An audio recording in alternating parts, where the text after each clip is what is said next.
Model 3 news is set to flow, the Supercharging program sees another revision, new legal developments, and more. Tonight's going to be a longer one, but I think the info is worth it. Here's Tesla Tidbits episode number 253 for June 19th, 2017. We start this week with Trev over at Model 3 Owners Club with more info from his reliable source from stories past. It looks like the Model 3 train is about to leave the station, as the source told Trev we should, quote, hold on to your hats, end quote, with things to begin happening very soon and very quickly. The source tells us that Elon's mentioned that color and wheel choice are exactly what will be available in the configurator at launch, and that we can expect it to remain that way for at least 3 months during ramp-up. Also during this phase, black is the only interior color to be found, so those of you hoping for a white on a base car, you're unfortunately going to be waiting. Finally, the source says the production line is near ready and will start production ASAP so that several thousand Model 3s can be stockpiled for delivery at the end of July. The whole goal is to show the naysayers that Tesla can hit a date and hit it in volume. So it seems Tesla can't quite make up its mind on how supercharging should work for its owners, though the new approach appears to be a little more solidified than the last time they made an attempt at change. Teslarati has the story that the program is changing again for Model S and Model X owners, and still obviously has yet to be fully clarified for future Model 3 owners, though I'm fairly confident in what this will be.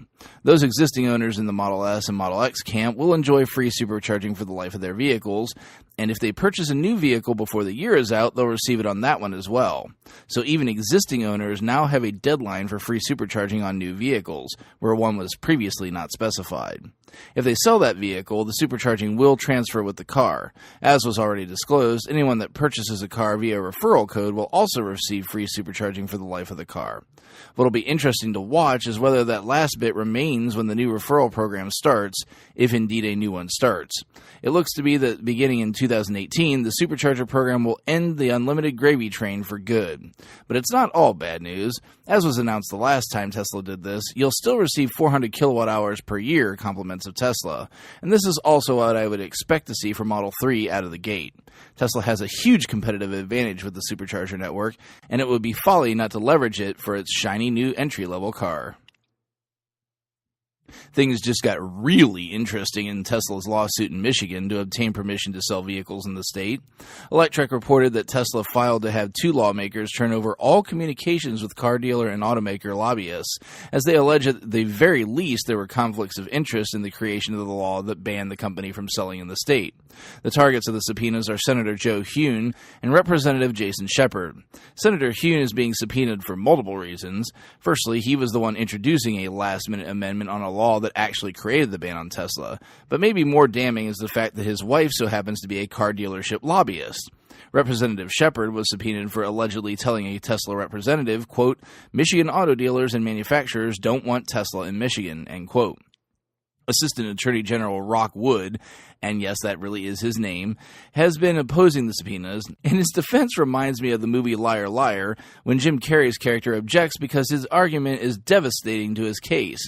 The Detroit Free Press described it thusly, quote, if Carmody allows access to lawmakers' records in such a case, there will be a raft of lawsuits aimed at harassing and intimidating lawmakers to the extent that legislators are spending all of their time on this and can't legislate, end quote. He then further and laughably argues, quote, this is a case by Tesla, for Tesla, and nobody else. They can't say this is a case for the greater good, end quote. Yeah, not at all for the thousands that might want to buy Tesla in their home state. And for once in one of these cases, common sense prevailed, and the judge has ordered the communications to be produced. This will be a very interesting one to look at, as who knows what slimy hole that may have just been opened up as a result of this order. In more good news, Electrek also reports to us that Tesla has succeeded in obtaining a dealer's license in Arizona. Per the Rose Law Group, apparently Tesla had obtained the license last year, but had been blocked from exercising it due to the state law that had been interpreted to block them from doing so. However, an administrative law judge determined that the law did not apply to the company, and so direct sales to folks in Arizona can begin. Congratulations to those looking to buy in Arizona. It just got a whole lot easier for you. My final two stories tonight shift to my international listeners. While not strictly a Tesla story, Zapmap.com's story on streetlight charging infrastructure is definitely of interest to Tesla owners as well as the rest of the EV community. A company known as Ubitricity has announced an expansion of its streetlight charging network in England, adding infrastructure in Richmond to join its existing infrastructure in Hounslow, Westminster, and Kensington and Chelsea. While the chargers are slow chargers, the idea is that it gives local residents and workers access to charging if they otherwise would have none. In the EV world, infrastructure is key, and it's good to see more being deployed. Lastly tonight, Tesla has a new contest for us, and it's a gem. Dubbed, quote, the greatest drive, end quote. The winner or winners of this contest walk away with a trip to Europe to test drive a Model S P100D or a Model X 100D on some of the greatest driving roads in the continent. It includes lodging for 3 nights at hotels with destination charging infrastructure. It's not clear if there's only one winner or if multiple people will get the experience, much like last year's Drive to Believe campaign. One slight catch here is that the contest is only open to residents of certain countries. So if you live in the UK, Germany, Netherlands, Norway, Sweden, Switzerland, France, Austria, Belgium, Finland, Luxembourg, Italy, Denmark, Ireland, Spain, or Portugal, hop on over to the site and enter. Good luck. You can find the links to today's full stories in the show description.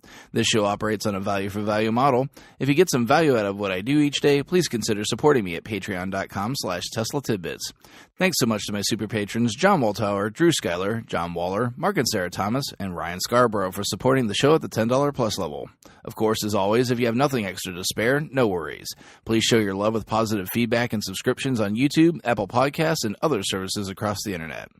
A little show housekeeping here, as the previous referral period plus weird hybrid period has ended, and I thank our friend Drew Schuyler for volunteering his code to the community. Fellow super patron John Walthour offered his code up a while back for consideration when the next period began, and that it did on the day where we had no news. John and I have worked out a deal dividing the prizes for the program, including the grand prize car if he happens to be drawn to win it. So good luck to us both. In order to more adhere to Tesla's new program requirements, if you're looking to use the code, DM me on Twitter and I'll happily provide it to you. That's it for today. I know it was a long one, so thanks for sticking with me. If you have feedback for me, the best way to be heard is to tweet at Tesla Tidbits. I'll see you all back here again tomorrow. Until then, keep it charged and hit the road.